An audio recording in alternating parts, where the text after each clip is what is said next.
group really made a lot of guys made a significant improvement and played a lot better and competed a lot better against the first rep chart, all right, which, you know, was encouraging, you know, in a lot of ways.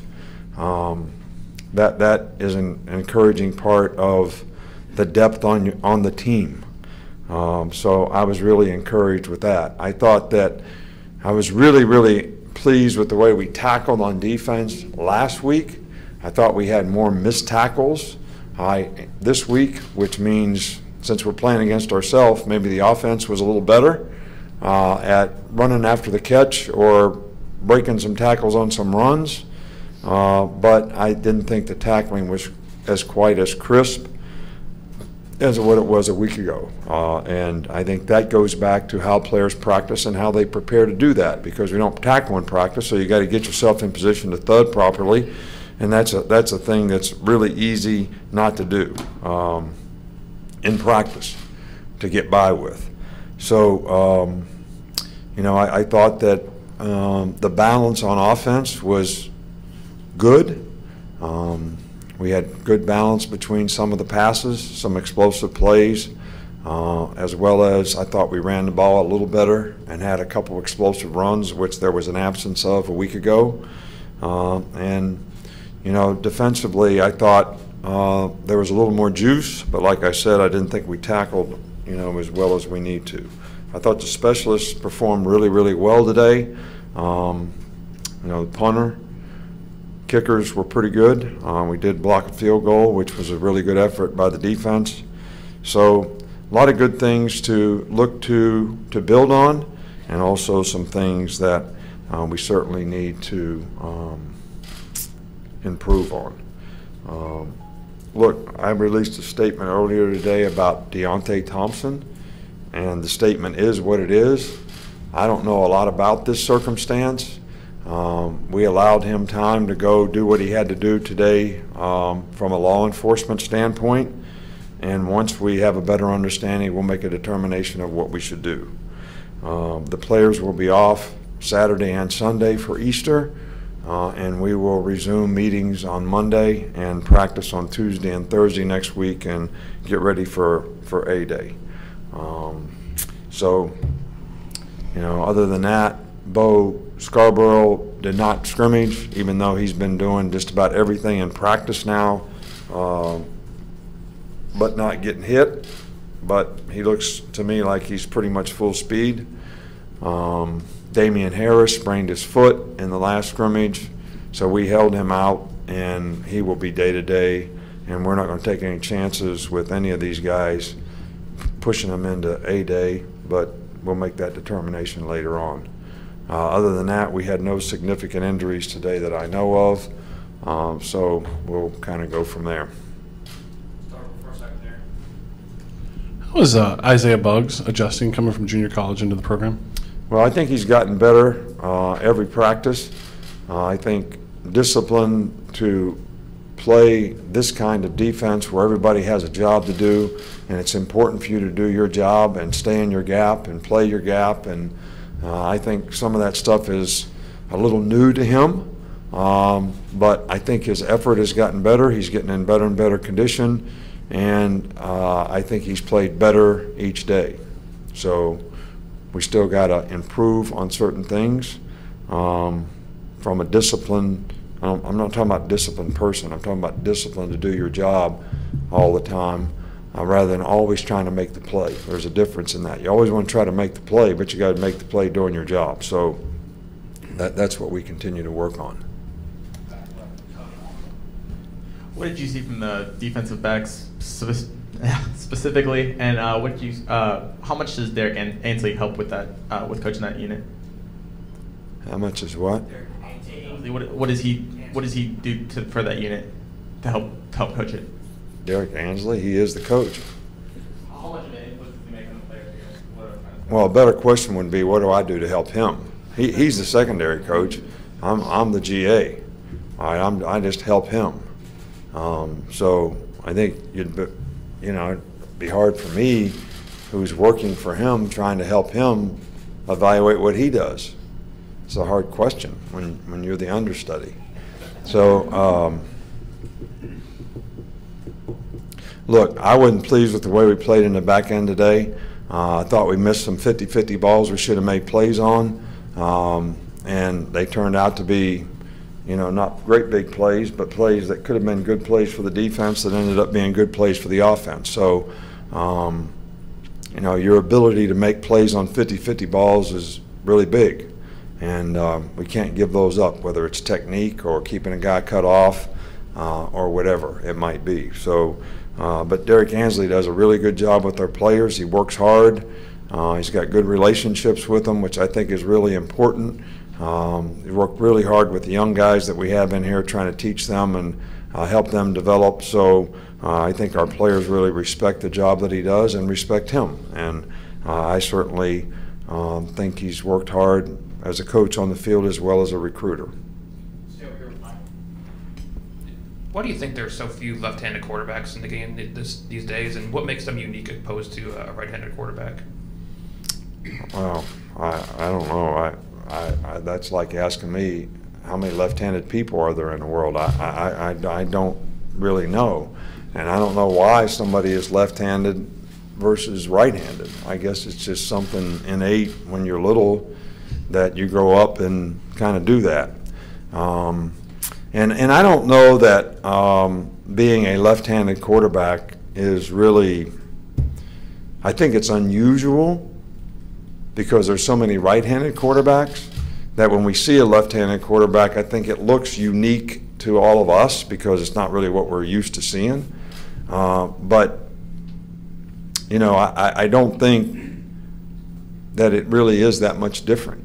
I mean, I know they throw the ball with a different hand, but no different than if somebody writes left-handed or writes right-handed. I mean, you still write the same language, you still throw the same ball. Accuracy, decision-making, judgment are all still important.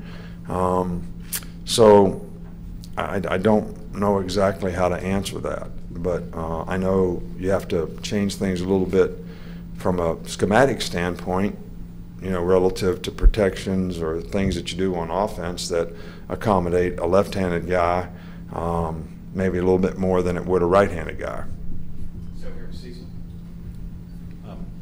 Coach, I'm not going to grill you on rules that passed today at the NCAA that you hadn't had a chance to look at, but two that were pretty basic that I'd like to ask about. First, eliminating two-a-days in practice starting this fall. How will that affect you in your practice? Well, you know, I think that player safety was, you know, the reason that this was discussed, and a decision got made by medical folks that, you know, two-a-days were a time where there were more injuries because we condensed the number of practices. So I guess there was some feeling that by spreading the practices out more, that would be beneficial to player safety. I personally think that our season is way too long, and making the season longer is not a good thing for the players. I cannot see bringing our guys in July to start practice and having 4 or 5 weeks of practice before we play a first game when summer school is still going on and all that. So I don't disagree with the day off, a week. Look, I think if we thought two-a-days was too much, we should have not made it longer. We should have just eliminated two-a-days and kept the number of practices a little less, because it's a long season. It's a long season for these players. I mean, we played 15 games 2 years in a row. It's a long season. It's tough to get them back to get ready for off-season programs, spring practice. I mean, it's a lot of ball. And, you know, our format for how we do playoffs, where you got a month between games, then you got another game in 10, 12 days. I mean, that's tough on players too, because they have to keep practicing all that time. So our season is not just the equivalent to 15 games. It's probably the equivalent from a practice standpoint to 17 or 18 games. So I'm not for making it longer, and I probably won't make ours longer. I think what we're going to do is just come in one day early to make up for the day off. The one Sunday we have to have a day off, so we may have a few less practices. But we'll do walkthroughs or something instead of having practices and try to learn that way. But I don't have a good feeling about making the season longer for the players. And the other one, which we have discussed before, the addition of the 10th full-time coach. Have you given any thought to how you? Well, yeah, I've been very, very much for that. I know that there's a lot of people out there that complain about staff sizes, but we actually have the fewest number of coaches per player of any sport in college. We have the fewest number of coaches relative to the players of any sport in college, ratio-wise I'm talking about. So to have a 10th coach really balances the staff better. So you can have a special teams coach and not have a position coach that has to double up and do that. You know, all these people that complain about staff sizes, I mean, we pay interns really, really little money, very, very small amount of money. You would be shocked at how cheap the labor really is. I mean, almost like criminal. And why we have administrators complaining about how many cheap labor people you have, trying to promote the profession, trying to do something to develop our game and the coaches in the game. Because how else do you develop guys? All right, now we passed the rule where we can't ever hire a high school coach to do anything here. All right, you can't have a high school coach work camp. All right, so do we do anything to develop coaching in high school? Pretty soon they're going to make it so we can't have them come and speak at a clinic. That's because we pay them for that, so we can't do that either. All right, so we really can't do much to promote our game. So now we can't do anything to develop coaches either by having a few extra guys on staff.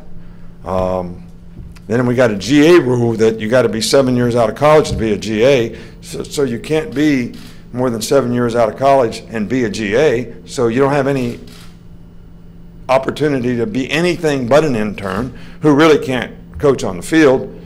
So I hate to go off on something, but I really don't get it. I really don't. And I guess it's the paranoia that we all have that somebody else is doing something that I'm allowed to do. Everybody else is allowed to do it. But you choose not to do it. Just like when I used to go on the road in the spring. Everybody could have went on the road in the spring. Urban Meyer and I were the only two that went out every day like assistant coaches. So everybody else complained about it. But they could have done it. It wasn't against the rules. So they just don't want to work.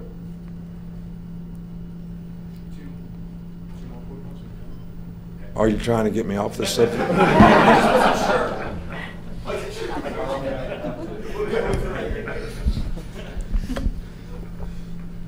How important is it to cross-train players at this stage, just for different positions, especially at like outside linebacker and inside linebacker, kind of giving those guys opportunities at both places? Well, I think cross-training is a good thing when a player understands one position. I think it's very difficult for any player to be able to play two positions at one time.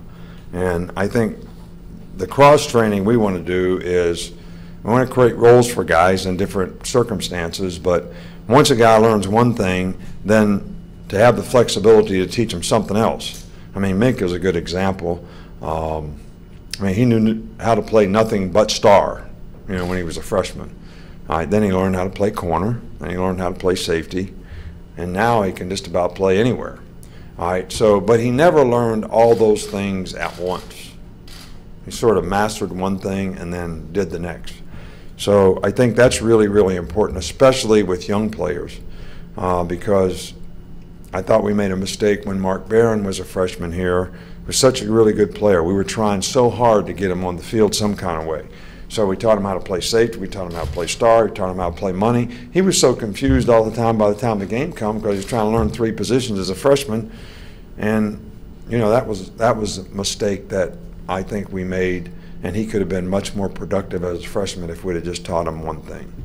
Last one over here, Nick, wanted to ask about the offensive line. How did the right side play today, and did they get better push than last time out? I can't really answer that without watching the film, but we're trying some things there.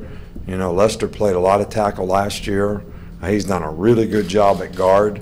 So sometimes we do things because we want to see what somebody else can do.